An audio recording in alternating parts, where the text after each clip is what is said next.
देखिए, ये मेरी कार्यशैली में शामिल है। मैं जब से इस दायित्व पे आया हूँ, मैं अपना दायित्व निभाने के लिए निरंतर प्रयास करता हूँ और उसमें जहाँ आवश्यकता होती है मैं स्वयं भी जाता हूँ। मेरा सोशल मीडिया आप देखेंगे तो इससे भरपूर भरा हुआ है। मध्य प्रदेश सरकार में राज्य मंत्री नरेंद्र शिवाजी पटेल ने खुद को लेकर उठे एक विवाद की आग को इन शब्दों में ठंडा करने की कोशिश की है। दरअसल पटेल हाल ही में ग्वालियर में थे। वो तब विवाद में आ गए जब देर रात एक होटल में खाने के लिए पहुंचे।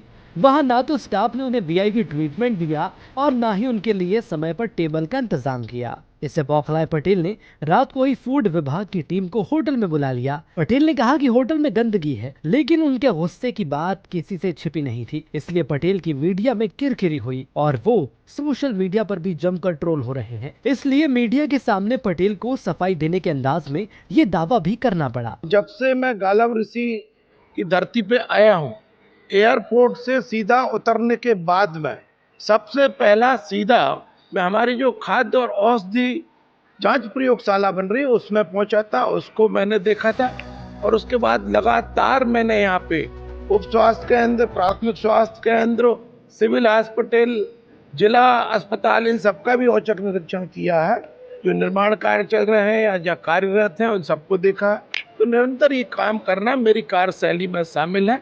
तो निश्चित रूप से उसी के अंतर्गत ये कार्रवाई हुई है और उसको कौन कैसे तूल दे रहा है ये उसकी प्रॉब्लम है, मेरी नहीं। इसके बाद जब मीडिया ने इसी मामले में अपनी जानकारी के मुताबिक सवाल दागे तो मंत्री ने आधा जवाब देने की कोशिश के बीच ही बातचीत खत्म करने का भी प्रयास कर दिया। हाँ, उन्होंने ये सवाल भी उठा दिया कि किसी मंत्री को टेबल न देने जैसी बात भला कैसे मुमकिन है। देखिए भाई साहब, कहा जा रहा है कि आपको सीट नहीं मिली, उसके बाद ये सारा विवाद हुआ। क्या उसमें सच्चाई क्या है? आपको ऐसा लगता है कि मंत्री को सीट नहीं मिलेगी?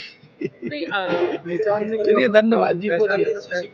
खैर सवाल आगे भी हुए और जवाब वही कि ये तो मंत्री जी के कामकाज का तरीका है। बाकी जिन लोगों ने ग्वालियर का वहाँ एपिसोड देखा उनकी बात माने तो लगता है कि अब मंत्री जी तीर कमान से निकल जाने के बाद उसे रोकने की कोशिश जैसा काम कर रहे हैं। अब समय भी हमें रोक रहा है कि इस बातचीत का समय पूरा हो चुका है। तो दीजिए अनुमति और लीजिए हमारा नमस्कार।